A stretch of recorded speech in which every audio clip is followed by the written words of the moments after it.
So picture this. You're just, sitting on your couch, you tap a piece of glass in your hand a few times, and 15 minutes later, a complete stranger hands you a perfectly ripe avocado and a pint of ice cream that hasn't even begun to melt. Right. And we completely accept this as normal now. We really do. It's just magic to us. But the global race to actually build the software that powers that delivery, it's projected to hit $1 trillion in the next decade. A trillion with a T. It's an incredibly high-stakes environment. I mean, as consumers, we just see the tip of the iceberg, right? Just the sleek app interface. It's the shiny buttons. Exactly.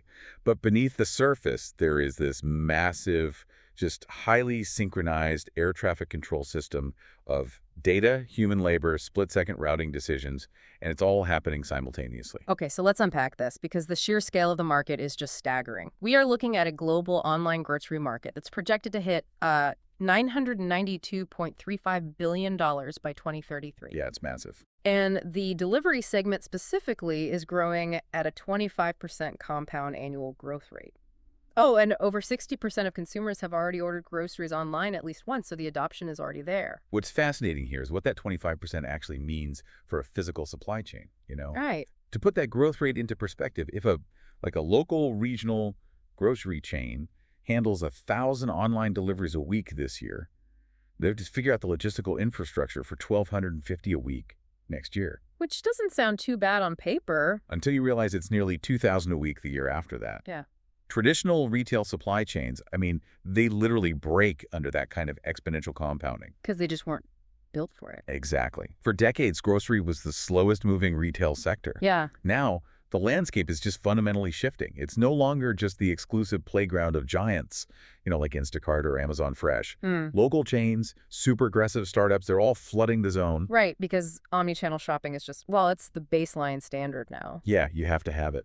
A customer expects to order on their phone on Tuesday, pick up curbside on Thursday, and then, casually browse the physical aisles on Sunday. If a grocery business doesn't offer a fluid, interconnected experience across all those touchpoints, they are effectively invisible to a massive demographic. Precisely. Which really brings us to the core operational blueprint. You can't capture a slice of $1 trillion market by just, spinning up a basic digital catalog on the App Store. Right, you need a foundation. Yeah, the foundation you choose dictates your risk profile, your capital requirements, and crucial point here, how your data architecture has to be built. Okay, so let's look at the distinct business models at play here, based on our deep dive sources. Starting with the inventory model. This is where the app owner is actually buying the inventory directly from suppliers, storing it, managing the stock. Right, and from a technical perspective, this is high capital expenditure, obviously, but low data fragmentation. Because it's all in-house. Exactly. You own the warehouses, which means your app's backend is speaking directly to your own warehouse management system. You know exactly how many avocados you have in, bin 4B. But the risk is immense, right? Because you bear the total cost of any unsold, spoiled food. Yep, you own the rod. But you have absolute control over the data and the customer experience. Okay, so contrast that with the multi-vendor marketplace, the zero inventory model. The app acts as a digital middleman connecting you to local farmers, specialty shops, maybe large chains. And this is where the API integration becomes an absolute nightmare. Because you don't own the stuff. Right. It is vastly cheaper to start because you don't own the physical inventory, sure. But you have to build an architecture that can constantly ping the, frankly, outdated legacy inventory systems of 50 different local shops. In real time. In real time. Right. If a local bakery sells its last croissant to a walk-in customer, their point-of-sale system has to update your app's database instantaneously. Or your user ends up ordering an out-of-stock item, and then you have a very angry customer. Exactly. It's a massive technical hurdle. Which sort of brings up the friction of BOPIS, right? Buy online, pick up in-store. A lot of legacy supermarkets try to just bolt a BOPIS option onto their existing physical stores. Yeah, and it rarely goes smoothly. Because the architecture of a 1990s supermarket isn't meant for digital fulfillment. Exactly. You end up with employees, the pickers, just frantically running through aisles, trying to fulfill digital orders while dodging actual physical shoppers. Yeah. The physical nodes of the store totally conflict with the digital order velocity. It's chaos. But the real battleground, the model that is forcing everyone to adapt,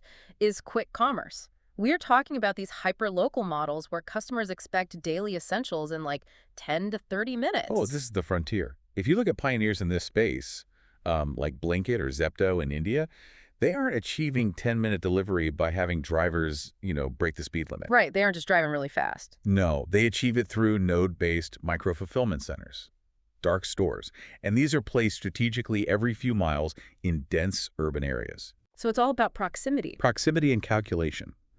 The app is actively calculating the distance between the user's phone, the specific inventory in the nearest node, and the live location of an entire fleet of riders. It's like orchestrating a massive, high-speed logistical ballet where the entire city is your stage. That's a great way to put it.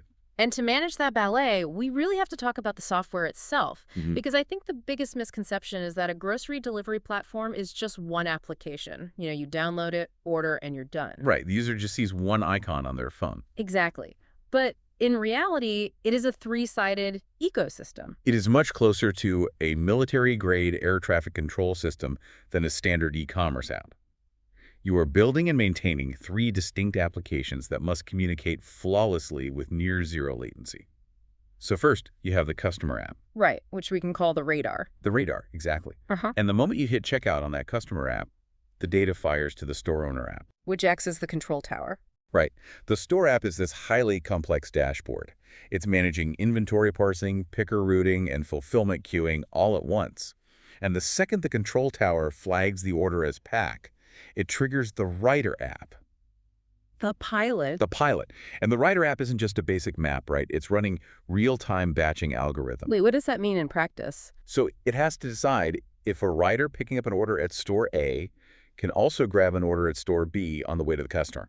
And it's factoring in live traffic data and, crucially, the perishability of the items in the bag. Oh, because if they have ice cream, they can't take a detour. Exactly. If there's even a 2-second latency between the tower and the pilot, that algorithmic batching fails, and the 10-minute delivery promise is just broken. Wow. And here's where it gets really interesting, because solving those complex logistical hurdles also requires solving massive psychological hurdles for the user. Oh, absolutely. Like, take weight-based pricing. In a physical store, you put 3 apples on a scale, you see the weight, you pay. But digitally, how do you handle variable weight items without frustrating the customer? It is a massive API challenge. I mean, Yeah. You can't just authorize a flat charge because 3 Honeycrisp apples might weigh 1.2 pounds, or they might weigh 1.8 pounds. Oh, yeah, they aren't uniform. No. So how do you charge them before you've weighed them? So according to the source material, the app handles this by authorizing a pre-authorization hold based on an estimated maximum weight. Right, but buffer. Exactly.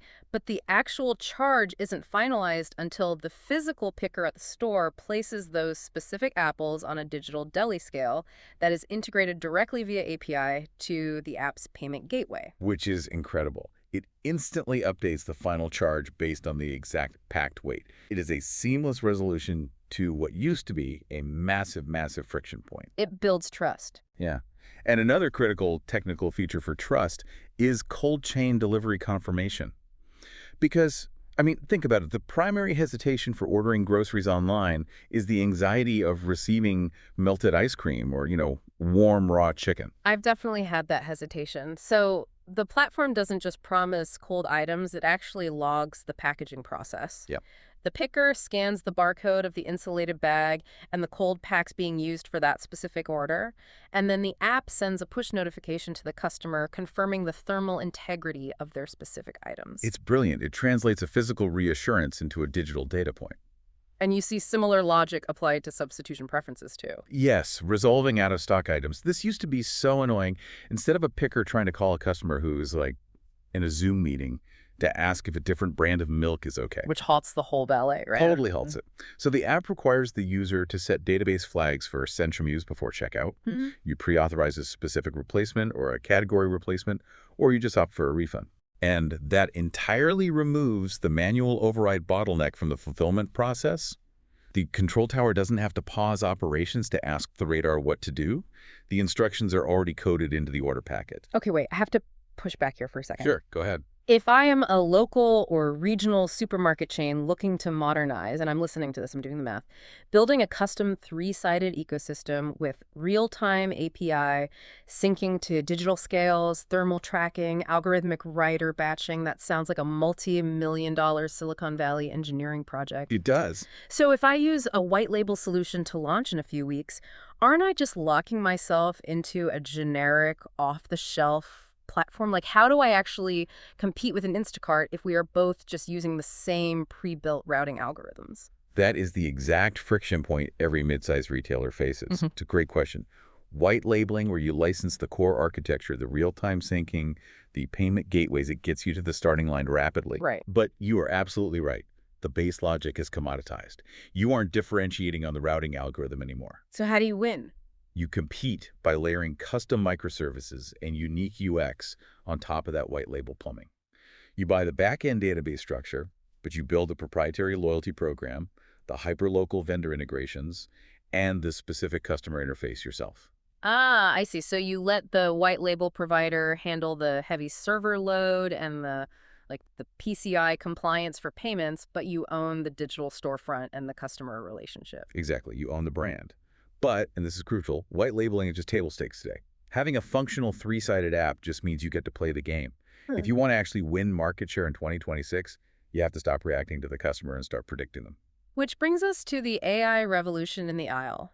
Because we are so far beyond the basic recommendation engines of, people who bought peanut butter also bought jelly. Way beyond. If we connect this to the bigger picture, the integration of artificial intelligence is fundamentally rewiring the unit economics of the grocery business.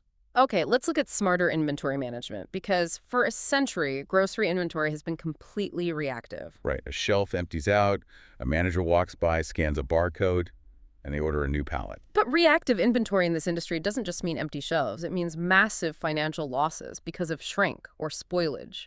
I mean, if you overstock highly perishable items like berries or leafy greens based on last week's data and demand drops, that inventory just rots. It goes straight in the trash. AI shifts this entire paradigm from reactive to proactive. These new platforms utilize predictive models that ingest historical sales data, seasonal trends, but also, and this is the crazy part, real-time external variables. Like local weather forecasts, right? Yep, weather is huge. Or an upcoming playoff game for the local sports team. Precisely.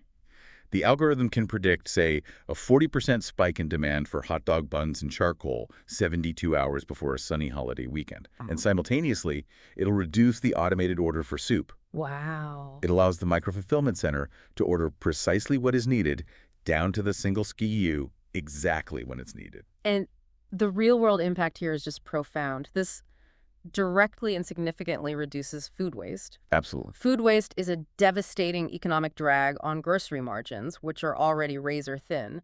By utilizing predictive AI to tighten the supply chain, these platforms are effectively saving millions of dollars that would have otherwise gone into a dumpster. It is a massive operational win. Yeah. And the AI applications are equally transformative on the front end, particularly with natural language processing, or NLP, in the search bar. This part is fascinating to me. Traditionally, if you want something on a grocery app, you rely on exact keyword matching. You type the word spaghetti, and the database queries the exact term spaghetti. Right. But human beings don't inherently shop by relational database terms. No, we don't. They shop by concepts, occasions, and dietary needs. Right. So with NLP and vector search, a user doesn't have to type individual ingredients. They can type a phrase like, something for pasta night under $20. And the back-end architecture handles that entirely differently than keyword matching. It uses semantic matching. The AI understands the context of pasta night. It knows what that means. Yes. It maps that conceptual node to a cluster of relevant SKUs in the inventory database. It curates a dynamic bundle, a box of linguine, a jar of marinara, maybe a block of Parmesan, some garlic bread that together fit the occasion, and the specified price constraint. It fundamentally transforms the platform from a passive digital catalog into an active digital personal shopper. It completely removes the friction of browsing. It does. But this raises an important question, though. Building a digital personal shopper backed by predictive AI and a latency-free three-sided architecture that requires immense capital. Show me the money. Because we really need a reality check on the unit economics here.